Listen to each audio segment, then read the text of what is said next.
नमो अरिहंताणम नमो सिद्धाणम नमो ऐर्याणम नमो उजायणम नमो लोहे सवसावणम। मंगलम भगवान वीरो मंगलम गौतमो गणी मंगलम कुंद कुंदार्यो जैन धर्मोस्तु मंगलम।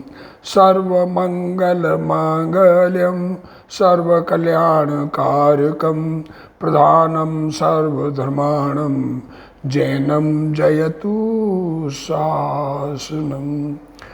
नमो तीर्थनायक ने नमो ओंकार नाद ने ओंकार संगर्यो जैने नमो ते कुंद कुंद ने। अहो उपकार जिन वरनो कुंदनो ध्वनि दिव्यनो जिन कुंद ध्वनि आप्या अहो ते गुरु कहाननो। मंगलमय मंगल करण वीतराग विज्ञान नमहु ताहि जाते भय अरहंतादि महान। करि मंगल करियो महा ग्रंथ करण के काज जाते मिले समाज सब पावे निज पद राज। मिथ्या भाव अभाव ते जो प्रगटे निज भाव सो जयवंत रहो सदा यही मोक्ष उपाव। सो निज भाव सदा सुखद अपनो करो प्रकाश जो बहुविधि भव दुखन के करिहे सत्यानाश। मोक्ष मार्ग प्रकाशक ग्रंथ पूज्य गुरुदेव श्री कान्जी स्वामी के प्रवचन भाग 4 पेज 287। क्या कह रहे हैं? तत्वार्थ सुधानम सम्यक दर्शनम। हा सम्यक मोक्ष मार्ग में लगना चाहिए। मोक्ष में सुख है और मार्ग में सुख की शुरुआत हो जाती है। सुख बढ़ते बढ़ते मोक्ष में पहुंचते हैं, सुख पूर्ण होता है। उसकी बात कर रहे हैं तो उसमें सम्यक दर्शन ज्ञान चारित्राणी मोक्ष मार्ग। सम्यक दर्शन ज्ञान चारित्र की एकता मोक्ष मार्ग है। उसमें सम्यक दर्शन का लक्षण सबसे पहले सम्यक दर्शन से धर्म की शुरुआत होती है। उसके बिना धर्म शुरू ही नहीं होता है। आप धर्मात्मा दुनिया में कहलाओ, दुनिया पूजा भी कर देगी, दुनिया भगवान भी मान लेती है, उससे कोई फर्क नहीं पड़ता। असली फर्क तो खुद के भगवान बनने के लिए है और खुद को सम्यक दर्शन होने के लिए है। तो सम्यक दर्शन का लक्षण विपरीताभिनिवेश रहित तत्वार्थ सदान सम्यक दर्शन है। वो लक्षण अतिव्याप्ति अव्याप्ति दूषण से रहित है। तो फिर कहते हैं कि कहीं कहीं तो आत्मा का अनुभवी कहा, कहीं कहीं स्वपर भेद विज्ञान कहा, तो उन सब में ये लक्षण घटित होता है। ऐसा अपने स्वाध्याय किया। फिर कह रहे हैं देव शास्त्र गुरु की श्रद्धा। तो फाइनली कह दिया कि जिनको देव गुरु शास्त्र की, देव गुरु धर्म की श्रद्धा होती है उनको आत्मा का अनुभव होता है, और आत्मा का अनुभव है तो देव गुरु धर्म की श्रद्धा होती है। अविनाभावी संबंध है। तो तकलीफ ये है कि शास्त्र कहीं कहीं देव गुरु धर्म की, देव गुरु शास्त्र की, देव शास्त्र गुरु की श्रद्धा होने पर भी सम्यक दर्शन नहीं होता है। तो क्या है बात, उसको समझना है। क्योंकि सच्चे देव गुरु धर्म, सच्चे देव शास्त्र गुरु की श्रद्धा होगी, उसको सम्यक दर्शन तत्वार्थ सुधान होगा ही होगा। दिक्कत ये है, इसलिए ऐसा भी लिख दें कि देव शास्त्र गुरु की श्रद्धा सम्यक दर्शन है तो गलत नहीं है, पर सच्चे देव शास्त्र गुरु किसे कहते हैं ये नहीं समझ पाए। तो यहाँ प्रश्न उठाया है इसका, देखो पेज नंबर 287 में। फिर प्रश्न है कि कितने ही जीव अरहंत आदि का श्रद्धान करते हैं, मतलब अरहंत सिद्ध आचार्य उपाध्याय साधु, उनका बताया वह धर्म, उनके गुण पहचानते हैं, उनके गुणों को भी जानते हैं, पहचानते हैं। समझ नहीं है ये बात बताना चाहेंगे इसमें। तत्वार्थ सिद्धांत रूप सम्यक दर्शन नहीं होता उनके। इसलिए जिसके सच्चा अनंत आदि का श्रद्धान हो उसके तत्वार श्रद्धान होता ही होता है, ऐसा नियम संभव नहीं है, ये शंका है। तो समाधान कह रहे हैं, देखो क्या कहना चाह रहे हैं। हम देवगुरु धर्म को भी सच्चा नहीं मानते हैं जब तक आत्म श्रद्धान नहीं है। चारों लक्षण बताए हैं और चारों होते ही होते हैं सम्यक दृष्टि के, और मिथ्या दृष्टि के चारों में से एक भी नहीं होता वास्तविक रूप से। हाँ, ये कहना चाह रहे। देखो तत्वार श्रद्धान बिना, देखो तत्वार श्रद्धान बिना अनंत आदि के 46 आदि गुण जानता है, वह पर्याय आश्रित गुण जानता है, द्रव्य आश्रित नहीं जानता है। क्या कह रहे हैं? द्रव्य आश्रित गुण नहीं जानते। प्रवचन सार में लिखा ना, जो अनंत को द्रव्य रूप से, गुण रूप से, पर्याय रूप से जानता है वो अपने आत्मा को जानता है और उसका मोह नाश होता है, मतलब उसको सम्यक दर्शन तो होता ही है और फिर मोह पूरा नाश होगा। तो गड़बड़ क्या हो गई? द्रव्य गुण पर्याय से, तो पर्याय आश्रित गुण जानता है, परंतु भिन्न भिन्न जीव पुद्गल में जिस प्रकार संभव है उस प्रकार यथार्थ नहीं पहचानता। देखो हाँ, इसलिए सच्चा श्रद्धान भी नहीं होता। देखो इसलिए सच्चा श्रद्धान नहीं है, दिखता है श्रद्धान है नहीं। जिस प्रकार दिगंबर पना मुनिपना है तो दिगंबर दिखते हैं, वास्तव में सच्चे दिगंबर संत हुए नहीं। कब? आत्मश्रद्धान बिना। क्योंकि जीव अजीव जाति पहचाने बिना, जीव की जाति और अजीव 7 तत्व है ना, तो जीव की जाति और अजीव की जाति, उसके बिना अनंत आदि के आत्माश्रित गुणों को वह शरीराश्रित गुणों को भिन्न भिन्न नहीं जानता। यदि जाने तो अपने आत्मा को परद्रव्य से भिन्न कैसे न माने? भिन्न जानेगा, जीव अजीव की जाति समझ में आ जाएगी तो आत्मा परद्रव्य से जुदा मैं चैतन्य भगवान हूं ये कैसे नहीं मानेगा? इसलिए प्रवचन सार में कहा है, देखो प्रवचन सार की गाथा यहां दी है। जो जान दिया रहंतम दवत गुणपत पज्जयते हिम, सो जान दी अपाणम मोह खलु जादी तस्सलयम। इसका अर्थ यह है कि जो अनंत को द्रव्यत्व, गुणत्व, पर्यायत्व से जानता है, वह आत्मा को जानता है, उसका मोह विलय को प्राप्त होता है।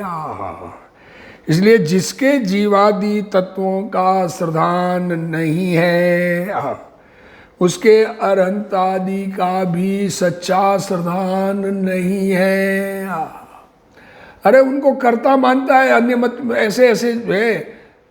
जैनी होकर हिंदुओं में कृष्ण जी करते हैं, हमारे भगवान आदिनाथ करते हैं, ऐसा मानती है दुनिया। भगवान अकर्ता स्वभाव से, ज्ञाता स्वभाव से परिणम गए हैं, ये बात समझ में नहीं आती है। तथा मोक्षादि तत्व के श्रद्धा, अब एक तो जीव जीव की बात आ गई, अब मोक्षादि तत्व के श्रद्धान बिना अनंत आदि का महात्म्य यथार्थ नहीं जानता। भगवान क्यों पूजनीय है? अत्यंत सिद्ध पूजनीय क्यों है? तो मोक्ष तत्व को जानेगा तो अनंत सिद्ध का पूज्यपना समझ में आएगा, और संवर निर्जरा को जानेंगे तो गुरु को पूजने का महात्म्य समझ में आएगा। लौकिक देखो क्या करते हैं दुनिया में यही चलता है, सब ऐसे ही मानते हैं। सच्ची बात ख्याल में ही नहीं आती, पढ़ते ही नहीं, जिनवाणी का अभ्यास नहीं करते और सही तरीके से नहीं करते।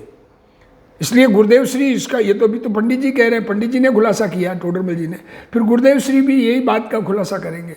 ये एक ही व्यक्ति हुए हैं जो सत्य बात बता रहे हैं।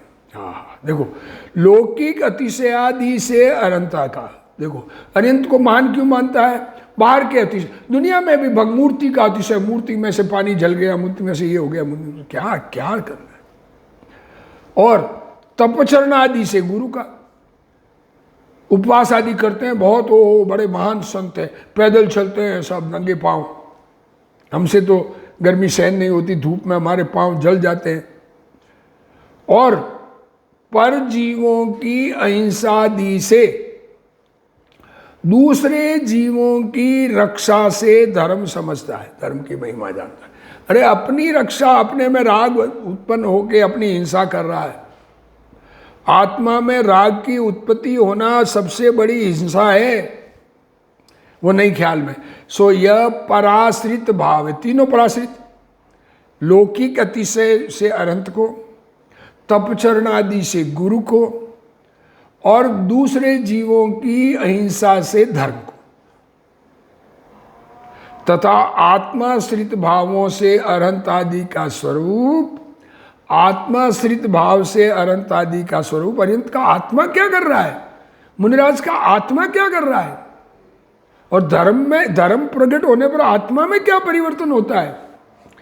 तत्वार्थदान होने पर ही जाना जाता है। इसलिए जिसके सच्चा अनंत आदि का श्रद्धान हो, उसके तत्वार्थदान होता ही होता है, ऐसा नियम जानना। इस प्रकार सम्यक्त्व का लक्षण निर्देश किया। इस प्रकार से ये सम्यक दर्शन प्रकट हो गया है, ये खबर कैसे पड़े? तो उसका लक्षण की बात की। विपरीता विनिवेश रहित तत्वार्थ सधान सम्यक दर्शन है, और सच्चे देव शास्त्र गुरु के सानिध्य में, सच्चे देव शास्त्र गुरु के सानिध्य में सच्चा तत्वार्थ सदान जीव प्रयोजन, विपरीता विनिवेश रहित प्रयोजन भूत तत्वार्थ सदान, स्वपर भेद विज्ञान पूर्वक आत्मा का अनुभव, इसका नाम सम्यक दर्शन है। ये पूरा लक्षण हो गया। हाँ, इसमें सब आ गए। हालांकि तत्वार्थ सदान में सब आ गए, ये बात तो सिद्ध की है यहां पर चारों में से कुछ भी कहो ना। चार पार्टनर का सम्मिलित बिजनेस है, एक का नाम ले लिया तो सबका कोई तकलीफ नहीं होती है। देखो अब गुरुदेव श्री देखो इसको खुला, कोई जीव अनंत देव को, निर्ग्रंथ गुरु को अथवा राग रहित अहिंसा धर्म को मानता है तो भी उसके तत्वार्थ सदान रूप सम्यक्त्व नहीं होता। इसलिए सच्चे देव शास्त्र गुरु की श्रद्धा के साथ तत्वार्थ सदान अवश्य होता ही है, ऐसा नियम संभव नहीं होता। ये प्रश्न है। संप्रदाय में सब अनंत देव को मानते हैं, परंतु उनको सात तत्वों के पृथक पन्ने का पता ही नहीं है। अनंत देव को मानते, रोज पूजा करते हैं भगवान की। आहा, विद्यमान 20 तीर्थंकर, 720 तीर्थंकर का अर्घ्य चढ़ाते हैं।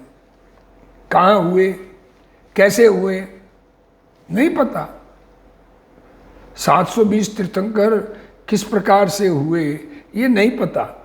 20 तीर्थंकर वर्तमान में मौजूद है, जीवंत है, जिनका दिव्य ध्वनि उपदेश चल रहा है और लोग उनके उपदेश से धर्म प्राप्त कर रहे हैं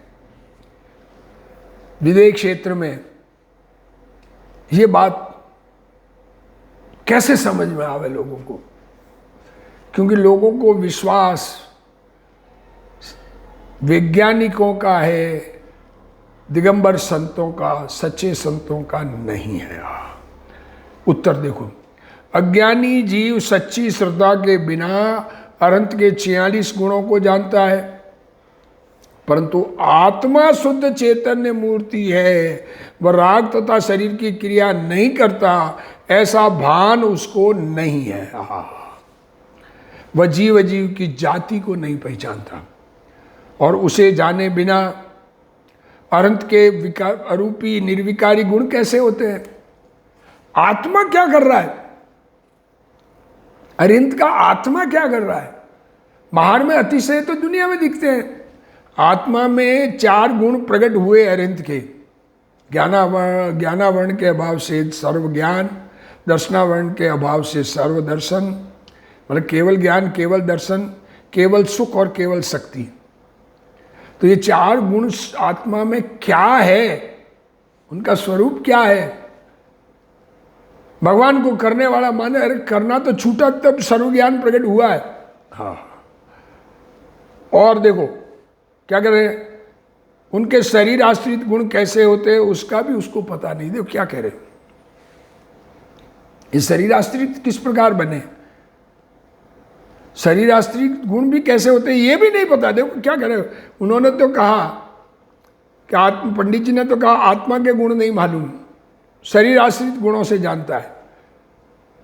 पर ये तो क्या कह रहे हैं, जीव जीव की जाति को नहीं जानता और उसे जाने बिना अरहत के अरूपी निर्विकारी गुण कैसे होते हैं एक, और उनके शरीर आश्रित गुण कैसे होते हैं इसका भी उसको पता नहीं है। समोसरण में सर्प और मोर एक साथ, देखो ये देखते, भगवान के समोसरण में परस्पर जीव एक दूसरे का बैर भूल जाते हैं। भगवान जमीन के ऊपर विहार करते हैं, जब अदर में रहते हैं, उनके परम औदारिक शरीर होता है, इस प्रकार वो भगवान को पहचानता है। परंतु यह सब तो पुण्य का फल है। क्या कहा, बाहर में शरीर, बाहर में हमें भी सबके देखने की बात है, अनुकूलता दिखे, लोग वाहवाही करे, बड़पन दिखे, बड़ा आदमी दिखे, बदनामी दिखे, कुछ भी दिखे, तो ये बाहर का उदय ये आत्मा का नहीं है। अनुकूल है तो इच्छा के अनुकूल है तो पुण्य का फल, और प्रतिकूल है तो पाप का फल। इसका उसे पता नहीं है, ये पता नहीं कि ये पुण्य का फल है। वह मानता है कि मुनि उपदेश देते हैं, परंतु उपदेश का भाषा वर्गणा रूप पुद्गल का स्वामी होने वाला तो मिथ्या दृष्टि है। क्या कह रहे, मैं बोल रहा हूं, ये इस वाणी का अगर मैं मालिक बनता हूं, ये भाषा वर्गणा से बनी है, इसका मालिक बनना मिथ्या दृष्टि है। पर के मालिक क्यों बनते हो? जीव आश्रव नहीं करता। क्या कह रहे, मिथ्यात्व, अविरति, प्रमाद, कषाय और योग, ये जीव के आश्रव के कारण है। उनको जीव नहीं करता, आश्रव से धर्म नहीं होता, आश्रव जड़ को नहीं करता, आश्रव के कारण कर्म नहीं आते, कर्मों के जीव में विकारी भाव हो उससे कर्म नहीं आते, उन कर्मों को नहीं बनाता, वो तो कर्मों से आते हैं। जड़ का कार्य आत्मा नहीं करता, इस बात का उसको पता नहीं है। किसको? जिसने अनंत देव को सच्चा नहीं जाना उसको। अनंत के अनंत चतुष्टय आत्माश्रित है, तो वे आत्मा की पर्याय है। देखो, तथा औदारिक शरीर इत्यादि शरीर आश्रित पर्याय है।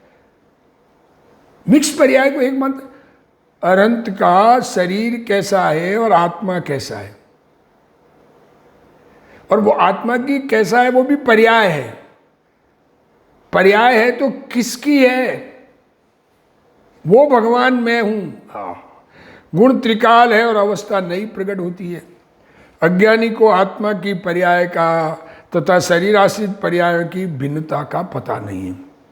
आत्मा शरीर को चलाता है ऐसा मानना मूढ़ता है।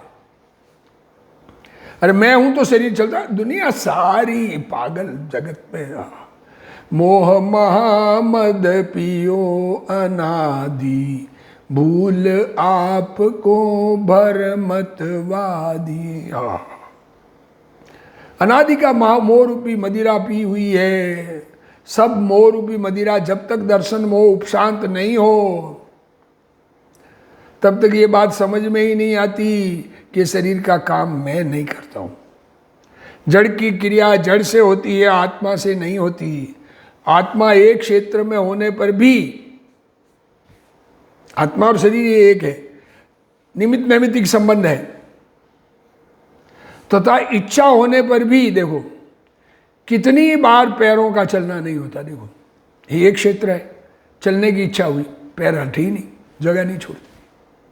उस समय क्या कहोगे? हमारी इच्छा से पैर चलते हैं ना, मानते हो? हमारी इच्छा से शरीर के काम होते हैं ना। शरीर के बाल सफेद हमारी इच्छा से हुए।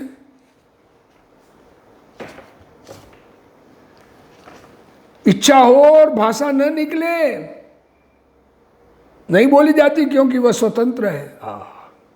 जिस समय अजीव की पर्याय हो, उसी समय जीव में इच्छा हो, तो उसको निमित्त कहते हैं। देखो, आवाज निकले, उसी समय बोलने, वही बोलने की इच्छा हो, तो आत्मा को निमित्त कहते हैं। क्या कह रहे हैं गुरुदेव श्री? इच्छा के कारण आवाज निकलती है, ये बात तो है ही नहीं। अब इच्छा और वाणी का मेल बैठता है, तब कहते हैं कि ये इच्छा के निमित्त से वाणी हुई। ये समझ में आ जाए तो कैसा मान कषाय की कितनी बड़ी चोट पड़ती है। मैं बोलता हूं, मैं समझाता हूं, अरे एक तरफ है हमारे वाणी नहीं निकलती और हमारे समझाने से कोई समझता नहीं, जो समझता है अपनी योग्यता से समझता है। मान कषाय प्रेस्टीज इश्यू रहता ही नहीं। ये मनुष्य पर्याय में मान की इतनी अधिकता है कि सब छोड़ने को तैयार है, प्रेस्टीज पॉइंट छोड़ने को तैयार नहीं है। आत्मा की पर्याय आत्मा से और जड़ की पर्याय जड़ से होती है, ऐसा माने तो अपने आत्मा को पर से भिन्न क्यों नहीं मानेगा? जब ये माने कि सब पर्याय स्वतंत्र हो रही है, तो मैं शरीर से जुदा हूं। भगवान की मूर्ति जड़ है, क्या कहें? ये मूर्ति पूजा निषेध कर रहे हैं गुरुदेव? नहीं, मूर्ति स्थापना निक्षेप से भगवान है, पर मूर्ति स्वयं का स्वरूप तो जड़ है, शरीर जड़ है, देव पर है। अरिहंत देव मैं नहीं हूं, मुझसे जुदे है, ऐसा माने तो स्व को उनसे भिन्न माने।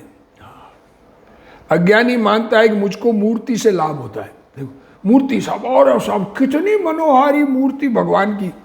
अरे ये महिमा गाना अलग चीज है और मूर्ति से लाभ दिखना अलग चीज है, परंतु यह बात मिथ्या है। जीव स्वयं शुद्ध या शुभ परिणाम करे तो भगवान उसमें निमित्त कहलाते हैं, परंतु भगवान के कारण परिणाम नहीं होते। अनेक मंदिर बनाने पर भी ज्ञानी समझता है कि वे मंदिर मेरे से नहीं हुए हैं। किसी ऐसा निमित्त नैमित्तिक संबंध हो, मंदिर बनाने की इच्छा हो, मंदिर बने, मूर्ति बने, जबरदस्त पंच कल्याणक हो। सोनगढ़ में निमेश भाई ने कितने रुपए खर्च किए कोई हिसाब ही नहीं है, मंदिर मूर्तियां आदि बनवाई। कहते हैं तो ये निमित्त नैमित्तिक संबंध है, पर जड़ की क्रिया मैंने की है ऐसा माने तो मिथ्या दृष्टि है, ये गुरुदेव श्री कहते हैं। मेरे से नहीं, देखो अनेक मंदिर बनाने पर भी ज्ञानी समझता है कि वे मंदिर मेरे से नहीं हुए, मैं उनसे भिन्न हूं, उनसे मुझे लाभ नहीं है। ये मंदिर नहीं बनाने वाला कहे ना तो दुनिया को ये लगता है कि इनको ऐसा लग रहा है कि इनकी इज्जत हो रही है जो खरा। अरे ऐसा नहीं, वस्तु स्वरूप है ये। किसी के पुण्य का उदय हो, मंदिर बने, इच्छा हो, और किसी की इच्छा हो और न बने। ये नियम नहीं है कि इच्छा हो और बने ही बने, ये तो पुण्यवानों के कार्य होते हैं इच्छा के अनुसार। कोई कहता है कि पंच कल्याणक कर हमारा कार्य है, ये बात है ही नहीं। कोई कहता है पंच कल्याणक कराने वाला जीव 8वें भव में मोक्ष प्राप्त करता है, तो ये बात मिथ्या है। अरे कोई पंडित जी ऐसे ही, अब देखो पंच कल्याणक की महिमा करनी है, लोगों को पंच कल्याणक कराने के लिए प्रेरित करते हैं, प्रेरित करने में ऐसे बोल जाते हैं, तो ये बात सत्य नहीं है। पंच कल्याणक के भाव से धर्म नहीं है। पंच कल्याणक कराने की इच्छा हो अंदर में, हुए नहीं हो वो अलग बात, उससे कोई धर्म माने, अरे वो तो पुण्य परिणाम है, राग है। मंदिर की क्रिया और मंदिर बनना जड़ की है, और अपने में शुभ भाव होना पुण्य है। पुण्य के कारण या पर के कारण संसार का अभाव नहीं होता। जो जीव अजीव को भिन्न जानता है वह परद्रव्य से धर्म होना नहीं मानता है। पुण्य तो आश्रव है, उससे संवर मानने पर सातों तत्व भिन्न नहीं हुए रहते। पुण्य विकारी परिणाम और संवर निर्विकारी परिणाम है। आहा, उन्हें भिन्न नहीं मानना दर्शन मोह मिथ्यात्व है। आहा, क्या कह रहे हो। पुण्य विकारी परिणाम और संवर निर्विकारी परिणाम, उन्हें भिन्न नहीं मानना दर्शन मोह मिथ्यात्व है। भगवान पर है। आहा, पर से आत्मा को लाभ होना मानने पर सात तत्व नहीं रहते। अतः यह मान्यता मिथ्या अभिनिवेश है, खोटी मान्यता है। मैं जीव हूं, पुण्य पाप के भाव आश्रव बंद है, सात तत्व ये स्वीकार, ऐसा समझने वाला समझता है कि पर के कारण मेरे में कुछ भी नहीं होता, उसे अनंत की श्रद्धा सच्ची है। ऐसा जानने वाला अपने आत्मा को परद्रव्य से भिन्न कैसे नहीं मानेगा, अवश्य ही भिन्न मानता है। प्रवचन सार गाथा 80 में कुंद आचार्य भगवान कहते हैं, जो जानता अरहंत को द्रव्यत्व गुण पर्याय से, वह जानता है आत्मा को मोह क्षय तब नियम से। जो अनंत के द्रव्य गुण पर्याय को जानता है वह आत्मा को जानता है। अनंत के द्रव्य का भाव, उनके गुण का भाव, पर्याय का स्वभाव को जानता है, वह आत्मा को जानता है। ज्ञान दर्शन चारित्र आनंद आदि आत्मा की पर्याय है। शरीर आदि की अवस्था अजीव की है। इस प्रकार चैतन्य और जड़ को भिन्न जानने वाला आत्मा को जानता है तथा इन मोक्ष आदि तत्वों के श्रद्धान बिना, मोक्ष आदि तत्व लिखा ना, तो मोक्ष किससे, निर्जरा, संवर निर्जरा से मोक्ष।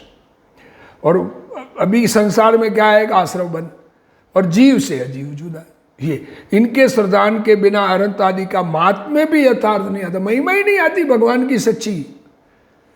उनके भान बिना वह जीव अनंत को नहीं जानता, मात्र साथ के लौकिक अतियों से दुनिया में अति से दिखता हो भगवान की मूर्ति प्रकट हुई, जमीन में से प्रकट हुई, देहरे के चंदा प्रभु, मैं वो उनकी महिमा करे उसकी बात नहीं है, पर उससे महिमा आती है भगवान की प्रतिमा की महिमा। स्थापना निक्षेप से भगवान है, लौकिक अतिशयों से अनंत का, तपचरण आदि से गुरु का, पर जीवों की अहिंसा से धर्म का महात्म्य जानता है।